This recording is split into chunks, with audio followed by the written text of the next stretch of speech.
बहुत समय पहले एक राज्य था जिसका नाम स्वर्णलोक था। ये राज्य अपने विशाल खजाने और संपत्ति के लिए प्रसिद्ध था। इसके राजा राजा भास्कर को सोने का दीवाना कहा जाता था।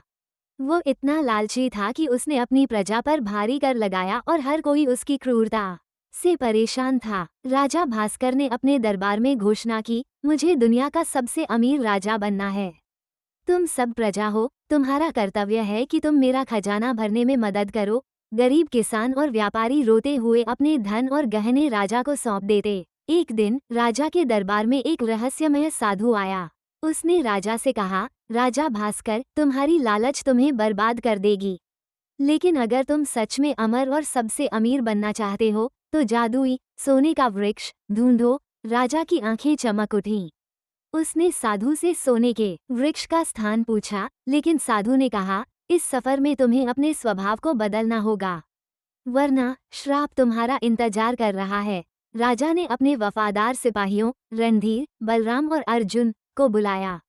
उसने कहा, हम तुरंत इस जादुई वृक्ष की खोज में जाएंगे। जो इस सफर में मेरी मदद करेगा उसे खजाने का हिस्सा मिलेगा। सिपाहियों ने खुशी खुशी राजा का साथ दिया। जादुई वृक्ष तक पहुंचने के लिए उन्हें काले जंगल से गुजरना था। ये जंगल भूतों और जादुई प्राणियों के लिए प्रसिद्ध था। राजा और उसकी सेना ने हिम्मत दिखाते हुए जंगल में कदम रखा। जंगल में एक विशाल भूलभुलैया थी। उसमें प्रवेश करते ही सभी रास्ते बदलने लगे। रणधीर ने कहा, राजा, हमें रास्ता समझ नहीं आ रहा।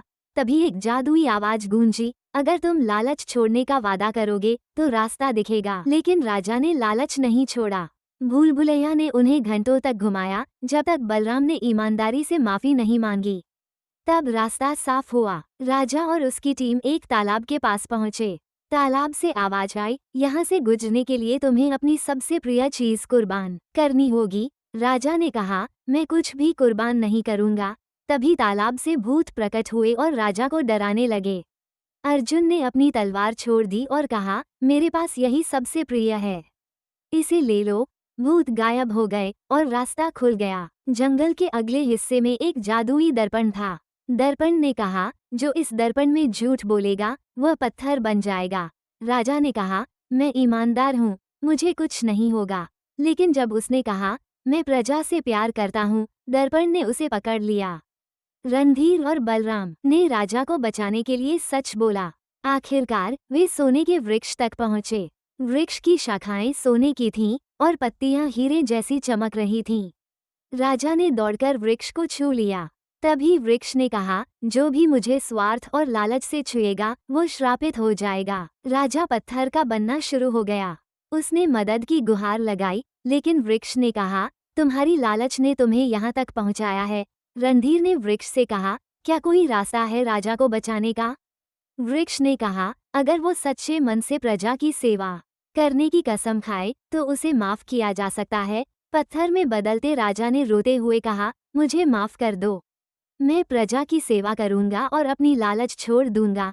वृक्ष ने उसे माफ कर दिया, लेकिन एक शर्त पर, तुम्हें अपने सारे धन को प्रजा में बांटना होगा। राजा अपने राज्य में लौटा और उसने घोषणा की, अब से मेरे खजाने का सारा धन प्रजा का है, कोई कर नहीं लगेगा। मैं अपनी प्रजा की सेवा करूंगा। राजा ने अपने वादे को निभाया।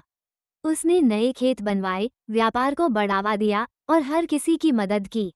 राज्य फिर से खुशहाल हो गया। जादुई वृक्ष जंगल में आज भी खड़ा है, ये सिखाने के लिए कि लालच से कुछ हासिल नहीं होता। इस हिस्से में कहानी को धीरे धीरे विस्तार दिया जाएगा, जहां राजा और प्रजा के बीच नए रिश्ते बनते हैं। ये दिखाया जाएगा कि कैसे राजा ने अपनी गलतियों से सीखा और राज्य को फिर से स्वर्ग बना दिया।